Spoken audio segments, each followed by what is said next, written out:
Serena moved through Aether Solutions' opulent offices with predatory grace. Second only to founder Marcus Thorne, she yearned to dismantle his empire and recast it in her own image. Marcus, complacent, saw Serena as his most promising protege, a mirror, not a threat. This blind spot was her first exploit. Serena's plan? Bribery, intimidation, betrayal. It began with Aether's top talent. David Chen, lead AI architect, brilliant, indispensable, underpaid. "David," Serena murmured, finding him at his screen, "you're the engine, yet your recognition is lacking." She leaned in. "Imagine resources to innovate, free of red tape. A bonus double your current, paid offshore. Be ready when I give the word. Your IP secured, talent championed." David looked up, eyes glinting. Serena offered a kingdom. Weeks later, David redirected key projects, building infrastructure for Serena's new venture. Next, Lena Petrova, Aether's top sales executive, a whirlwind of charisma, driven by commission. Serena promised a directorship, unparalleled commission, shares for independent wealth. "Marcus coasts," Serena explained. "He won't chase new horizons. I will. You, Lena, will lead the charge." Lena saw the truth. Marcus offered stagnation, Serena, explosive growth. Not everyone could be bought. Mark Jensen, operations manager, loyal to Marcus, meticulous, ethical. Serena's approach was less gentle. She planted tips revealing a decade-old falsified expense report, verifiable. She called Mark in. "Mark," her voice ice cold, "I've received a tip regarding a discrepancy from the Altair project, circa 2014. A significant sum for client entertainment that never occurred?" Mark's face paled. "It was a mistake, Serena, fixed immediately. Company lost nothing." "Perhaps," Serena conceded, "but a federal investigation could ruin your reputation, career, everything. And potentially Marcus for negligence." Her gaze unblinking. "Or, during the transition, ensure critical data transfers, client contacts, project schedules, encounter technical difficulties. Enough chaos, untraceable. This discrepancy vanishes. Your choice, Mark."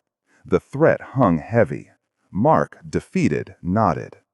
The final piece was Richard Vance, major investor and board member, loyal to profitability.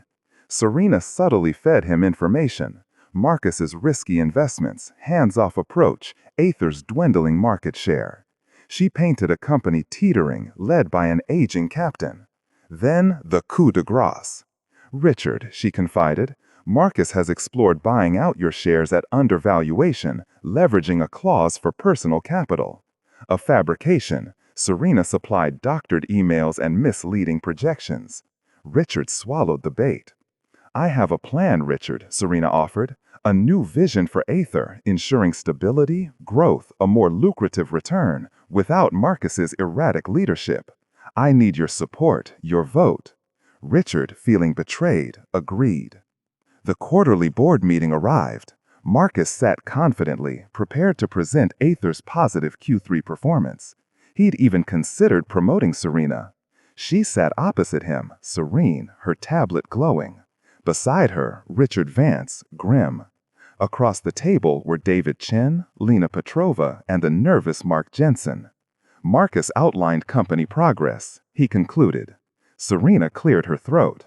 "Thank you, Marcus. An alternative perspective." Her presentation brutally dismantled Marcus's legacy. Aether's stagnating growth, lost market share, brain drain. She unveiled her strategic plan, a lean, aggressive, client-centric model with projected revenue increases dwarfing Marcus's forecasts. Then came the hammer blow. "This plan," Serena announced, "has garnered significant internal support."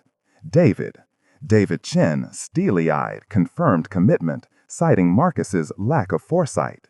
Lena Petrova followed, detailing her sales team's energized new direction. Mark Jensen, pale and rigid, confirmed improved operational efficiencies under Serena. Marcus watched, aghast. He turned to Richard. "Richard, what is this?"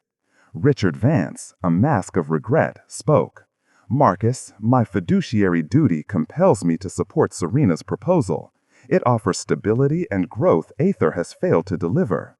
Furthermore, he added, cold, I am aware of your plans regarding my shares and find your conduct disappointing. The vote was swift, 5-1.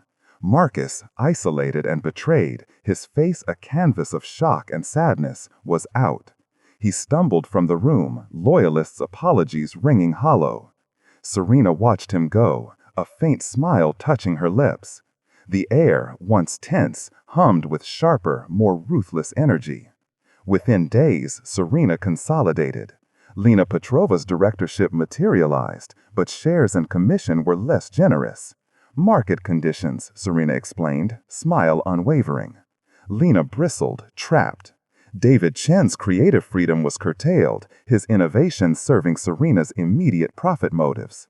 Mark Jensen, his integrity hanging by a thread, found himself with an impossible workload, a silent reminder of Serena's leverage. Serena sat in Marcus's old chair, the panoramic city sprawling before her like a conquered kingdom. The faint scent of Marcus's colognes lingered, replaced by the sharp, clean smell of success. The crown was hers. As she looked out at the boundless horizon, she knew she would hold on to it with the same ruthless ambition that had won it. The climb was over. The reign had just begun. The fall was swift, brutal. Marcus stumbled from the boardroom, the echoes of Richard's cold words and the unanimous betrayal ringing in his ears. He wasn't just removed, he was erased, his legacy dismissed as complacent folly. The weight of it was suffocating. He retreated to his secluded lake house, a sanctuary he designed for reflection, not exile. Days blurred into a haze of disbelief and profound grief. He replayed every conversation, every interaction, searching for a sign he'd missed, a flaw in himself that justified such a swift, merciless coup. He felt foolish, blind, a tired old king outmaneuvered by his ambitious queen. He watched Aether Solutions from a distance, the news headlines trumpeting Serena's aggressive new vision, her dynamic leadership. Each glowing article was a fresh stab. Serena, meanwhile, was quick to dismantle the old and install the new. Her promises to Lena, David, and Mark began to show their true, less lustrous colors. Lena Petrova, though granted a directorship, found her promised shares far less substantial, her commission structure riddled with clauses that curtailed her true earning potential. Growth targets are higher now, Lena, Serena had purred, her smile tight. Rewards commensurate with sustained performance. Lena, ever the pragmatist, swallowed her disappointment. The directorship was still a win, but the promised independent wealth felt distant. David Chen, initially invigorated by the prospect of ownership and resources, found his innovative projects swiftly rerouted towards immediate high-yield applications, often at the expense of his more complex, long-term visions. His creative freedom, once a sacred cow under Marcus, was now tethered to quarterly projections. The offshore bonus had landed, but the golden handcuffs felt heavier than expected. He was the engine, yes, but now he felt like a battery, drained for instantaneous output. Mark Jensen, however, suffered most acutely. His technical difficulties during the transition had been significant, causing enough chaos to be effective. But Serena didn't forget. His workload doubled, then tripled. He was assigned to streamline every struggling department, every legacy system Marcus had championed, a Sisyphean task designed to break him. The threat of the old indiscretion hung over him like a sword, unspoken but ever present. He knew Serena's leverage was permanent, her protection conditional. He was a ghost in his own office, haunted by what he'd done and what he continued to do out of fear. As Serena steered Aether into a new, aggressive era, she swiftly moved to optimize Marcus's long-term R&D portfolio. Among them was Marcus's most personal passion project, Project Aegis. Aegis was an advanced, ethical AI framework designed not for profit, but for precision-guided social good, mapping complex environmental data to humanitarian needs. Marcus had poured years into its architecture, meticulously crafting its core algorithms for integrity and resilience. Crucially, Aegis had a unique, almost sentient self-diagnostic and data integrity system, a digital canary in the coal mine he dubbed the Watchman. The Watchman operated on an independent, encrypted network, designed to notify Marcus directly via a discrete, hard-coded alert if Aegis's core ethical parameters were violated or its fundamental data structures were compromised beyond specific acceptable thresholds. It was his safeguard against future misuse, a silent guardian he thought he'd never need.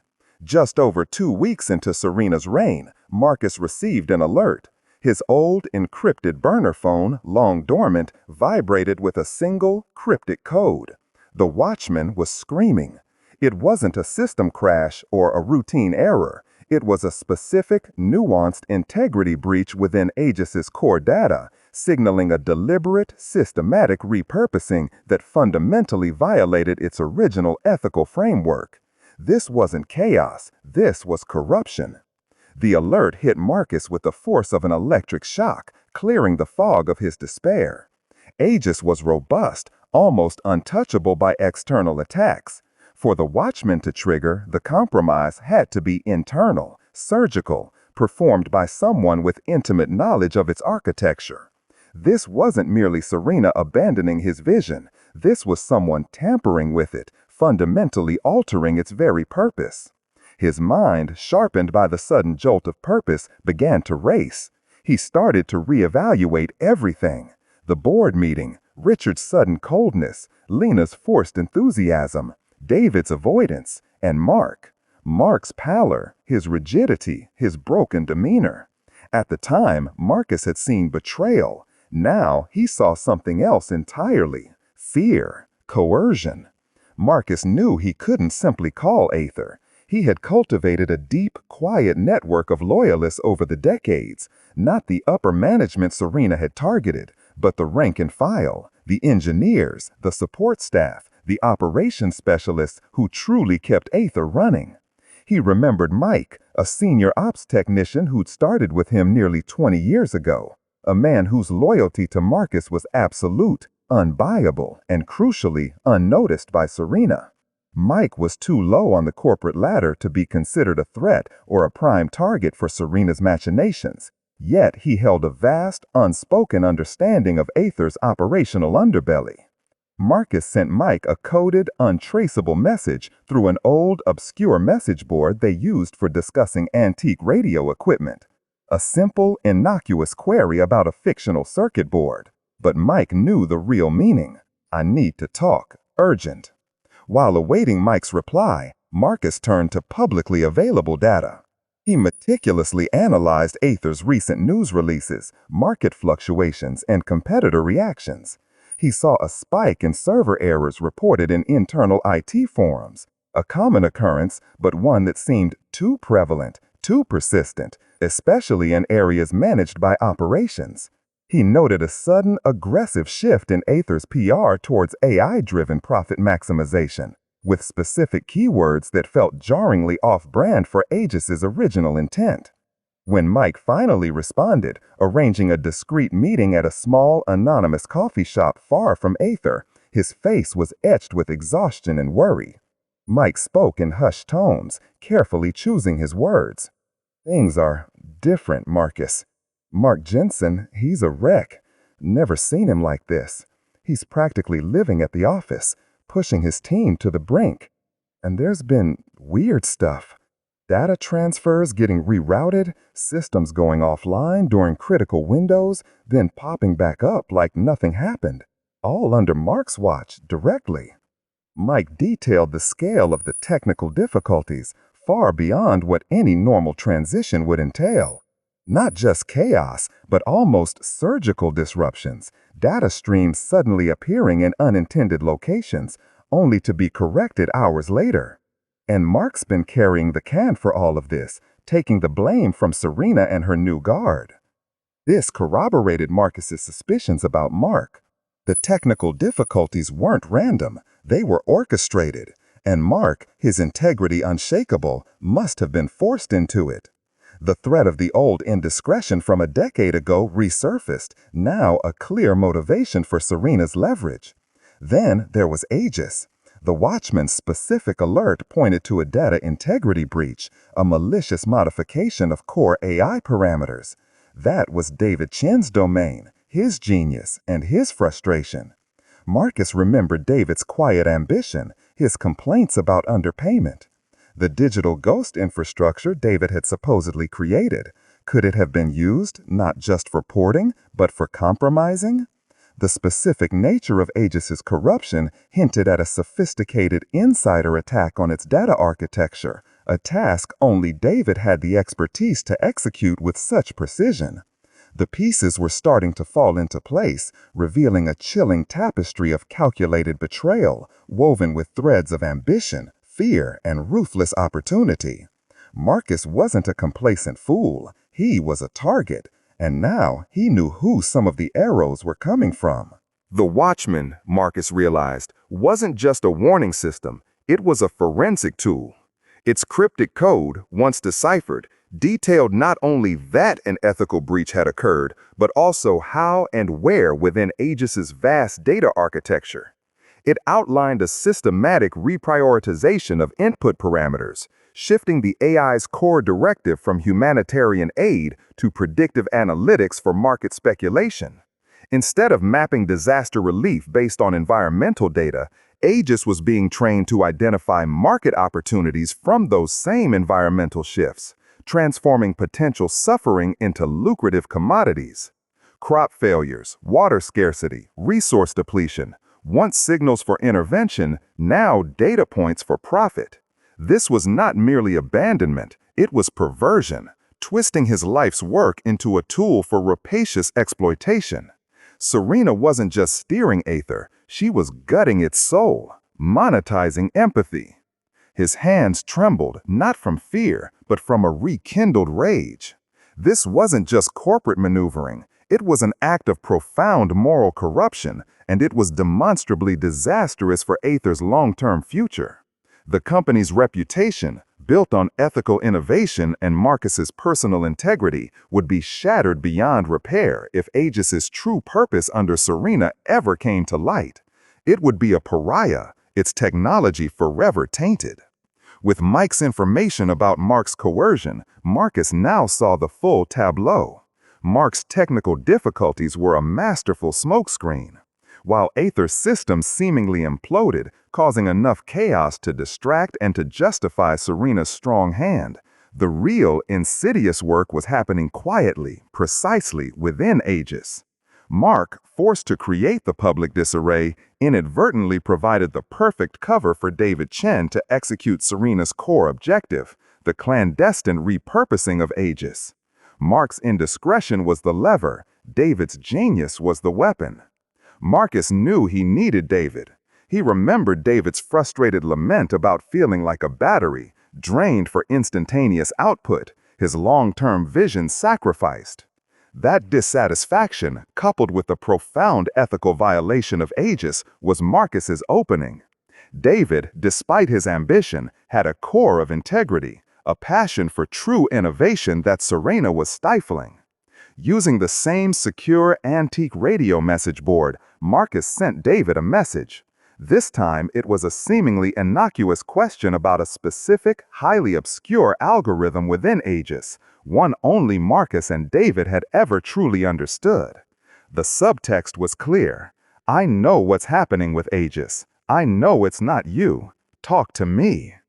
David's response came within hours, a short, frantic message suggesting a virtual meeting via an end-to-end encrypted anonymous platform. When David's face, pale and haunted, appeared on Marcus's screen, the years melted away. David spoke in a torrent, his voice strained. She blackmailed me, Marcus, with the information from Mark about his difficulty. She twisted it, implied I was involved, threatened to expose my experimental ghost infrastructure as corporate espionage. And the offshore bonus, it was a pittance compared to what she offered if I complied. Unlimited resources, a blank check for my projects, complete creative freedom after I optimized Aegis. His eyes, usually bright with ingenuity, were clouded with shame. She made me re-architect Aegis's core parameters, Marcus, to identify, correlate, and project market vulnerabilities based on its humanitarian data, not for social good, but for predatory trading. She's already running simulations, preparing to monetize crises. I told her it would destroy the company's reputation, that it was a perversion of its original intent, but she just smiled. David buried his face in his hands.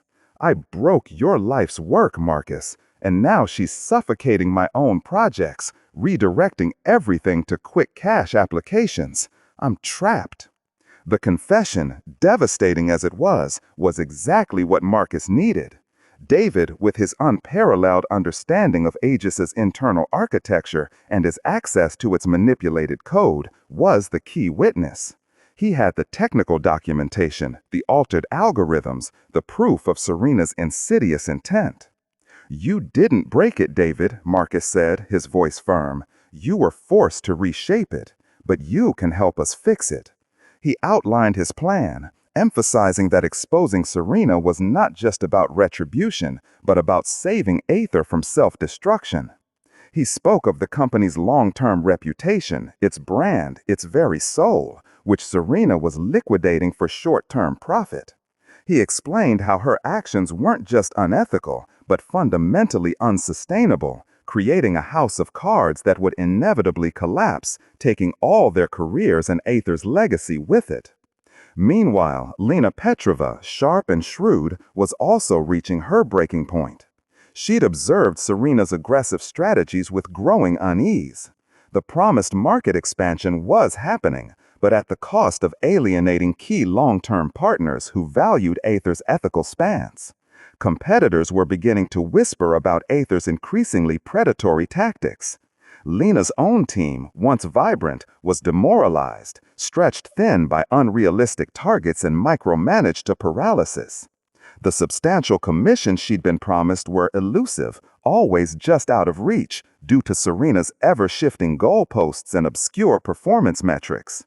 She felt less like a director and more like a high-paid foot soldier, executing orders that felt increasingly contrary to the company's original mission and her own professional ethics. The short-term gains Serena boasted about were overshadowed by a palpable fear that Aether was mortgaging its future, burning through goodwill and innovation for fleeting profits. She saw the cracks appearing in Serena's carefully constructed facade, the frantic energy masking a deeper instability. Marcus knew Lena was critical. Her market insights, her understanding of client sentiment, and her powerful voice on the board would be invaluable. He needed a way to reach her, not through manipulation, but through an appeal to her pragmatism and her genuine, if sometimes buried, loyalty to the Aether Marcus had built. He knew she cared about the value of the company, not just the quarterly earnings. If he could demonstrate how Serena's actions were actively destroying that value, not building it, Lena might listen. With David now secretly providing Marcus with encrypted logs of Aegis's manipulated activity and Serena's direct instructions for its repurposing, Marcus had undeniable proof. He had the Watchman's forensic analysis, Mark's coerced complicity, David's direct testimony and technical evidence, and the brewing discontent within Aether's ranks. He had moved beyond suspicion into irrefutable fact. Serena's tenure was not just personally vindictive, it was a slow-motion catastrophe for Aether Solutions, systematically dismantling its ethical foundations and long-term viability for immediate, ill-gotten gains. The time for exile was over. It was time for reclamation. Meanwhile, Lena Petrova, sharp and shrewd, was also reaching her breaking point. She'd observed Serena's aggressive strategies with growing unease. The promised market expansion was happening, but at the cost of alienating key long-term partners who valued Aether's ethical stance. Competitors were beginning to whisper about Aether's increasingly predatory tactics. Lena's own team, once vibrant, was demoralized, stretched thin by unrealistic targets and micromanaged to paralysis. The substantial commission she'd been promised were elusive, always just out of reach due to Serena's ever-shifting goalposts and obscure performance metrics. She felt less like a director and more like a high-paid foot soldier, executing orders that felt increasingly contrary to the company's original mission and her own professional ethics. The short-term gains Serena boasted about were overshadowed by a palpable fear that Aether was mortgaging its future, burning through goodwill and innovation for fleeting profits. She saw the cracks appearing in Serena's carefully constructed facade, the frantic energy masking a deeper instability. Marcus knew Lena was critical. Her market insights, her understanding of client sentiment, and her powerful voice on the board would be invaluable. He needed a way to reach her, not through manipulation, but through an appeal to her pragmatism and her genuine, if sometimes buried, loyalty to the Aether Marcus had built. He knew she cared about the value of the company, not just the quarterly earnings. If he could demonstrate how Serena's actions were actively destroying that value, not building it, Lena might listen. With David now secretly providing Marcus with encrypted logs of Aegis's manipulated activity and Serena's direct instructions for its repurposing, Marcus had undeniable proof. He had the Watchman's forensic analysis, Mark's coerced complicity, David's direct testimony and technical evidence, and the brewing discontent within Aether's ranks. He had moved beyond suspicion into irrefutable fact. Serena's tenure was not just personally vindictive, it was a slow-motion catastrophe for Aether Solutions, systematically dismantling its ethical foundations and long-term viability for immediate ill-gotten gains. The time for exile was over. It was time for reclamation. With David now secretly providing Marcus with encrypted logs of Aegis's manipulated activity and Serena's direct instructions for its repurposing, Marcus had undeniable proof. He had the Watchman's forensic analysis, Mark's coerced complicity, David's direct testimony and technical evidence, and the brewing discontent within Aether's ranks. He had moved beyond suspicion and into irrefutable fact. Serena's tenure was not just personally vindictive, it was a slow-motion catastrophe for Aether Solutions, systematically dismantling its ethical foundations and long-term viability for immediate ill-gotten gains. The time for exile was over. It was time for reclamation. Marcus sent a coded message to Lena Petrova, leveraging a subtle common ground they once shared regarding Aether's long-term sustainability. He proposed a discreet, anonymous meeting. She arrived, wary but curious. Marcus laid out David's evidence, detailing Aegis's perversion and the perilous reputational damage it would inflict. He explained Mark's blackmail, not as an excuse, but as a chilling example of Serena's methods. Lena's face, initially skeptical, grew pale as she saw the meticulous proof of Serena's destructive trajectory. The lucrative future she'd been promised was a mirage, built on a foundation of ethical rot. "Richard Vance will never side with us," Lena whispered, scanning the incriminating documents. "He only cares about profit." "And Serena is destroying the very profit he seeks," Marcus countered, pointing to projections of long-term client alienation and legal exposure once Aegis's true function was revealed. He was deceived once. He won't allow it again if he understands the full cost. Lena, seeing her own career and Aether's entire future hanging in the balance, agreed. She discreetly approached Richard, planting seeds of doubt, confirming Marcus's claims with her own observations of client backlash and internal unrest. When Marcus presented his evidence to Richard, the financer's face hardened, not with loyalty to Serena, but with pure, calculating fury at being duped into a destructive investment. The next board meeting was called under the pretense of reviewing Serena's aggressive Q4 strategy. Serena, radiating confidence, began her presentation, unaware of the trap being sprung. Marcus, having secured a proxy vote from a sympathetic minor shareholder and armed with a detailed dossier, entered the room unannounced. "I believe there's an alternative perspective to consider," Marcus stated, his voice resonating with an authority Serena had tried to silence. He presented his evidence, David's encrypted logs, the Watchman's forensic analysis, irrefutable proof of Aegis's re-engineering into a tool for predatory market speculation. He detailed Mark's coercion, Lena's curtailed promises, and David's compromised creative freedom. Richard Vance rose, his voice cold and unwavering, condemning Serena's actions as a deliberate perversion of corporate assets and a profound betrayal of fiduciary trust. Lena, her gaze firm, echoed his sentiments, laying bare the unsustainable, damaging nature of Serena's short-term gains. Serena watched them, her face devoid of emotion. She didn't deny the charges. She didn't defend her strategy. When the last accusation was leveled, she finally spoke, her voice eerily calm. "You're right, Marcus. Every accusation. I rerouted Aegis. I leveraged Mark. I strung David and Lena along. But you misunderstand why." She pulled a small, tarnished silver locket from beneath her collar, holding it up. 15 years ago, Marcus, Aether Solutions launched a beta test for an AI-driven medical diagnostic system, Project Chiron.